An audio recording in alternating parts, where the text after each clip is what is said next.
pessoal, tudo bem com vocês? Eu sou a professora Jéssica, do 5º ano, e hoje nós vamos estudar a disciplina de português. Mas eu gostaria muito que vocês separassem o material, procurassem um local tranquilo e se inscrevessem no nosso canal do Colégio João Kennedy e baixassem nosso aplicativo. Vamos para o tema da nossa aula de hoje. O tema da nossa aula de português é sinônimo, antônimo, homônimo e parônimo. Vamos ver o que são.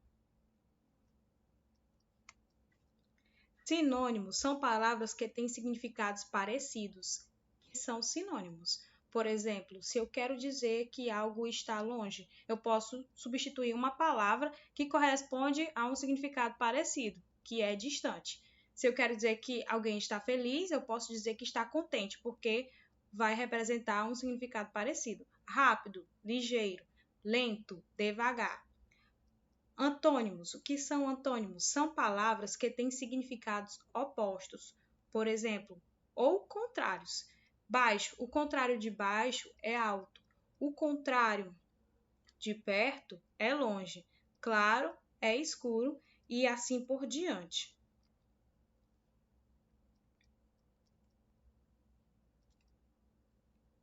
Homônimos. Homônimos são palavras que têm a mesma pronúncia, mas que se escrevem de maneira diferente e apresentam diferenças quanto ao sentido. Por exemplo, concerto com S é diferente de concerto com C. Por quê? Porque além de ter a mesma pronúncia, elas têm uma escrita que difere. Por exemplo, o concerto com S significa reparo. Reparar alguma coisa que foi danificada, enquanto que o concerto com C, ele se refere a espetáculo musical. Parônimos, palavras parecidas na escrita e na pronúncia, mas com sentido diferente. Por exemplo, comprimento, que significa extensão, e o outro comprimento com U, que significa saudação. Então, o que difere o homônimo do parônimo? Porque, no caso, a pronúncia vai ser parecida, mas não vai ser igual. Porque no homônimo a palavra tem a mesma pronúncia, enquanto que no parônimo não.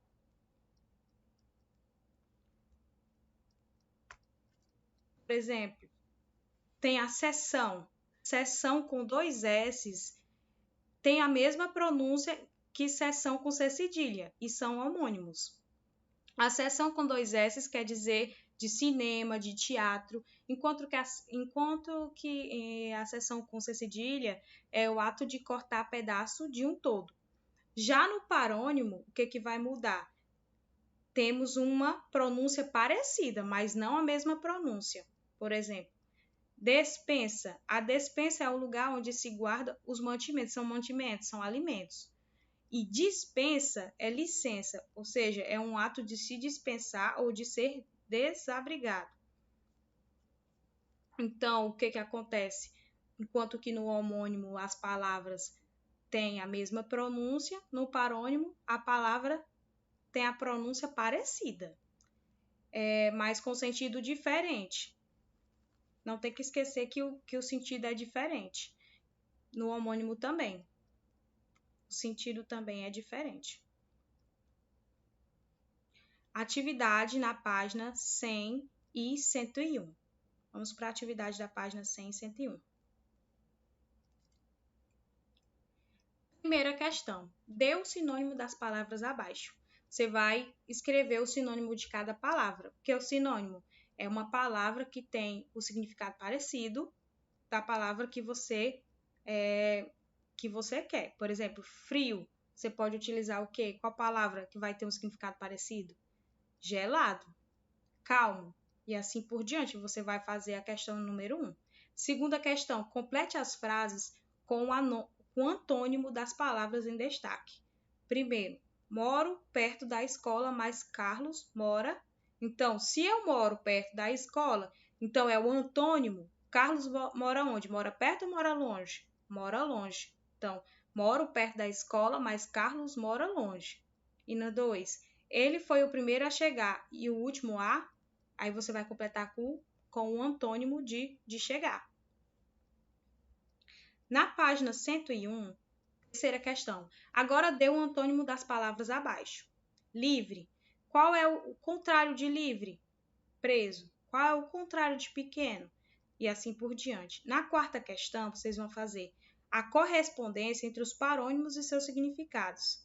Parônimos têm a pronúncia parecida, mas quer dizer que não é igual, né, gente? Dispensa com i, ó, dispensa, e tem despensa. Dispensa significa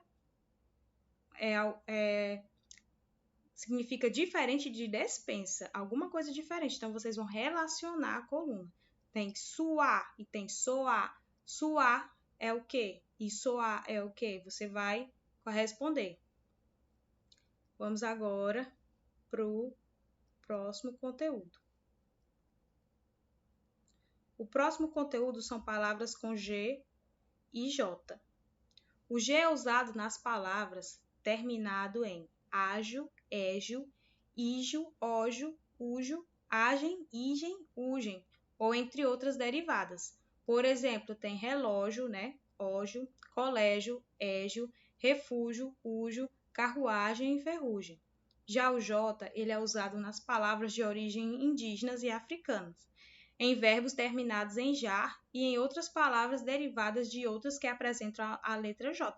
Então, palavras que derivam de palavras que têm letra J vão ser sempre escritas com letra J. Então, palavras que derivam de indígenas e africanas também. Canjica, jabuticaba, pajé, pajé é indígena com J. E os verbos terminados em ágil, como por exemplo, viajar. Gente, a atividade na página 103 e 104. Na página 103, a gente tem o quê? A gente tem a primeira questão. Retire do texto curiosidades sobre os refrigerantes, palavras escritas com. Então, o texto, da página 102, vocês vão ler e retirar desse texto palavras escritas com G e palavras escritas com J. Na segunda questão, complete as frases com viagem e viajar. Por que que viagem, o viajar não é com G? Fica viagar, né? Porque poderia ser com G? Não, gente. Porque palavras derivadas com G é para ser escritas com G. Só que no caso, o viajar é um verbo terminado em ajar. Então é com J. Então você vai completar as frases com essas duas palavras nas lacunas.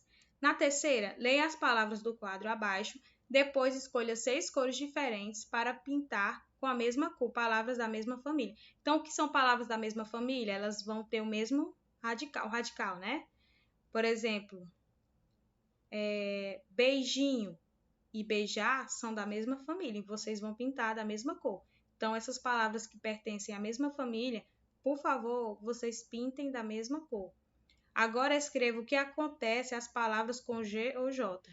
Então, o que acontece com essas palavras com G ou J? O que a gente observou? Que geralmente as palavras que são escritas com G e as outras palavras que derivam dela continuam sendo escritas com G. E com J, as palavras que derivam de J continuam sendo escritas com J, pois elas pertencem à mesma família. A não ser quando se tem o verbo terminado em aja. Aí é diferente, questão de G e J.